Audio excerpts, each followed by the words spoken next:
And I don't know if I have an exact thought for the day, especially everybody in this audience that's heard all my masa before, so I'm hesitant.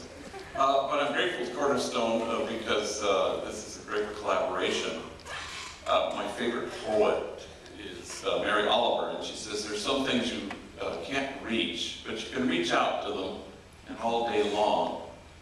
And so we reach out to something special, I think, in this partnership. You know, Cornerstone rhymes with Homeboy Industries, and Homeboy Industries rhymes with Cornerstone. And this collaboration has really been a grace one over the last 5 years that we've been doing this, or however long it has been.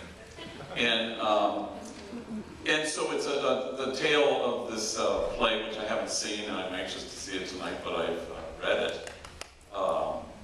You know, is filled with stories of people who have chosen to transform their lives.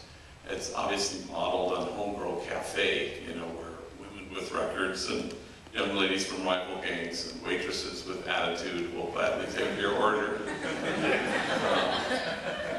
But whenever I say that, I always follow it by saying, telling a story about the time that Diane Keaton showed up for lunch some years ago with a regular who's there once a week, and her waitress, we'll call her Glinda,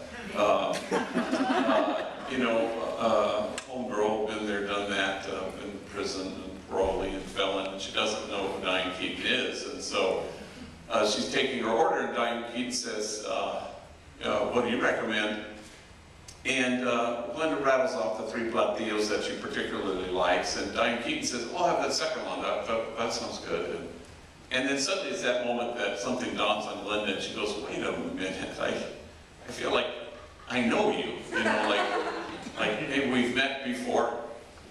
And Diane Keaton decides to deflect it humbly, and she said, oh, well, I don't know, I suppose I have one of those faces that people think they've seen before. And then Glenn goes, no, now I know. We were locked up together.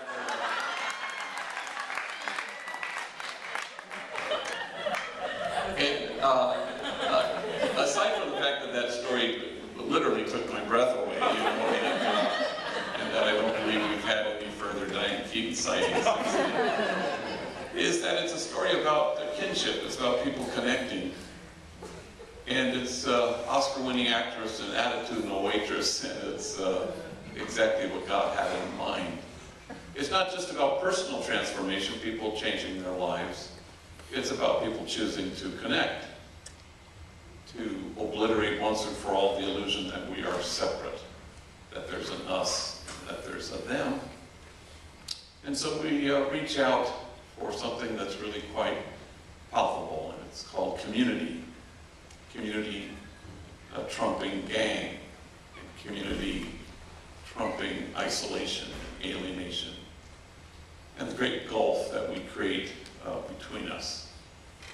So this collaboration between Cornerstone and Homeboy really has sought to reach out for something quite specific and transformational.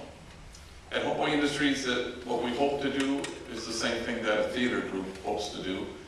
You hope to hold people and contain them and repair attachment and deliver some resilience to folks who could use it.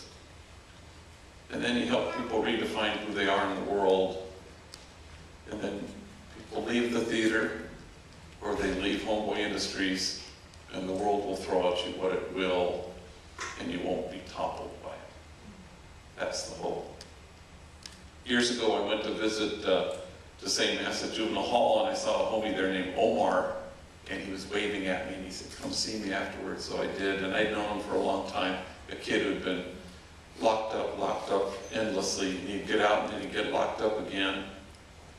And I went to go see him in his unit, and we pulled 2 chairs together, and we started to talk, and he says, I'm getting out Monday. And I remember thinking to myself, gosh, when, you know, will there be a moment where this kid sort of gets the onda and sees the truth of who he is, that he's exactly what God had in mind when God made him.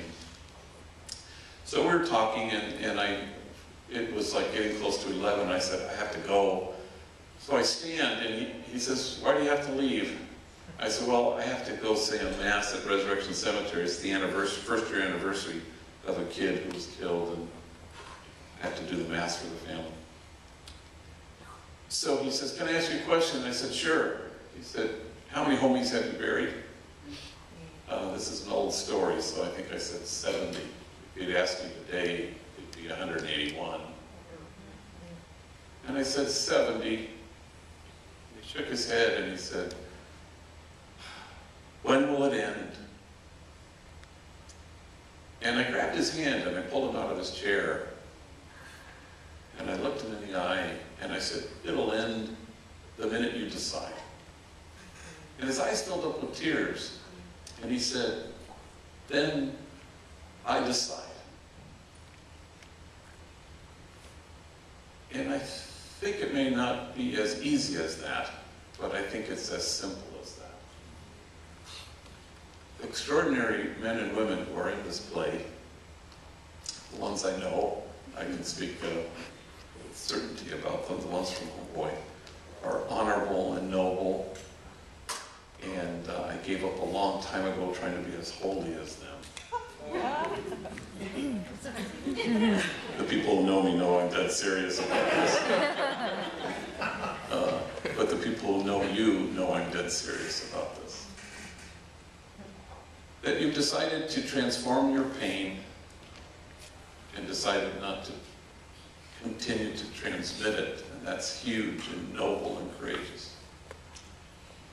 So we reach out for community and connection in the transformation of pain and the deciding not to transmit it anymore. And that's pretty large. So there may be things that we can't reach, but we can reach out to them all day long.